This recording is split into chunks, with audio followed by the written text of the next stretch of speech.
Hello everyone! In today's video essay, we'll discuss the film Jackass Forever and how it relates to our last topic, pleasure and happiness. Nowadays, the world seems to be riddled with issues and problems that must be addressed. The world seems to be in chaos. There are lots of things going on. It seems that happiness is nowhere to be seen. However, the movie Jackass Forever show us otherwise. They show us the being brave means doing that we all afraid to do and that we can still find happiness. Everything is possible if we get some nerve to do the things we are most afraid of. Generally, happiness is defined as a positive emotion we experience in response to the pleasurable activities we engage in during our everyday lives. It is associated with feelings of contentment and satisfaction with one's life or in our current situation. Pleasure, on the other hand, can only be described as a more deeply felt feelings for a moment of time. Despite the fact that happiness is not a permanent condition, it is a more stable state than pleasure. In contrast to pleasure, which can come and go in a matter of seconds, happiness often lasts for longer periods of time than a few brief moments. All of us are aiming for happiness. We may find our own happiness in different ways. But before we achieve those pure happiness, we will face struggles, agony, and many other more things that may impact us pain.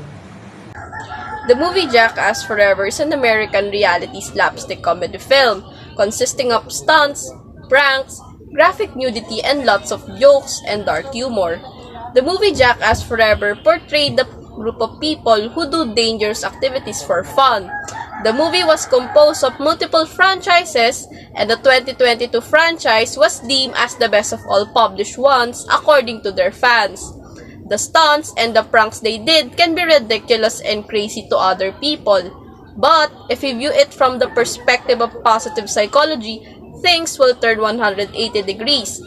The feeling of happiness is not always a requirement to have a happy life, because the thing that we should do is just be optimistic and not let negative thoughts foster. The cast of the movie embodies optimism and operate better because they have a positive perspective about things that surround them.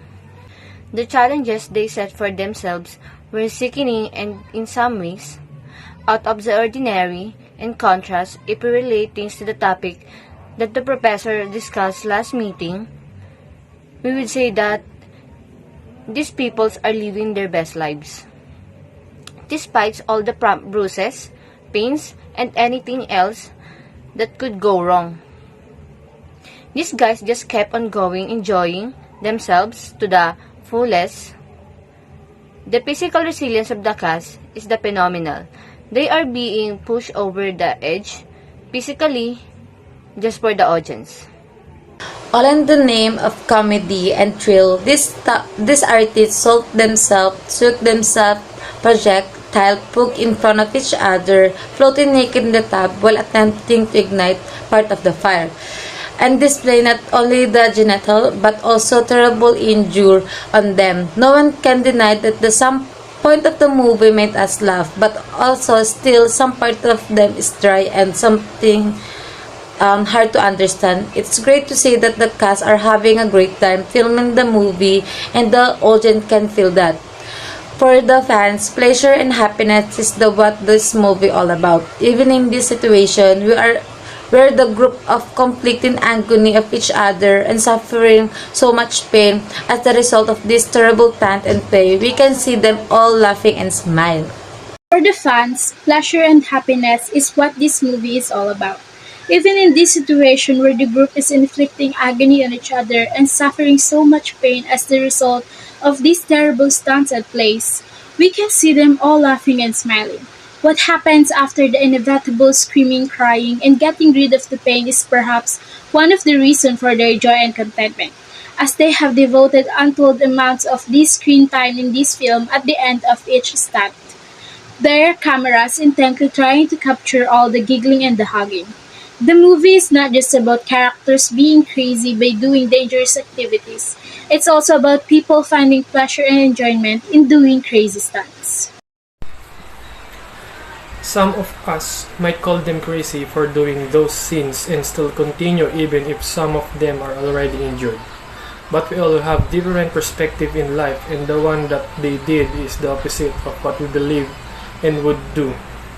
However, those people bring happiness to others and looks like they enjoy what they are doing, striving to keep their fans happy. Happiness and pleasure is not always seen in doing ordinary things. It is sometimes in the things that we consider extreme, crazy, and out of ordinary. The cruelty against animals is not a fun part of the movie, as the new generation is standing up against immoral actions of humans. It's disappointing that they include such acts when in fact they can still make their audience laugh without doing that. In positive psychology, there is hedonic perspective where happiness is achieved through the feeling of pleasure, and it emphasizes that pleasure is the foundation of happy existence. If we relate it to the movie, the characters in that movie experience pleasure through the activities that are considered as reckless and hazardous. We can see them laughing even though one of their members were injured or hurt, because they find it entertaining and laughable to watch. The extreme stunt that these people do might be helpful for those who lack courage and bravery. For this movie showcase how brave and courageous they are by doing such activities. They crave thrills in their lives, and also there is saying that women live longer than men, which is now believed is true after watching the Jackass Forever movie. Others may find happiness in the movie. Others may enjoy it while watching it. And others may be bothered by the stunts they're making. It is because we have our own ways on how we want to experience happiness. To achieve the pleasure that the body desires, we endure pain and go to extraordinary pain in order to make ourselves satisfied and at the same time give pleasure to others.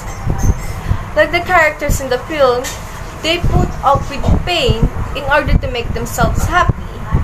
Despite the fact that they were seriously injured, they still put on a courageous attitude to carry on. Because of adrenal excitement and extreme challenges, it raises our dopamine hormones.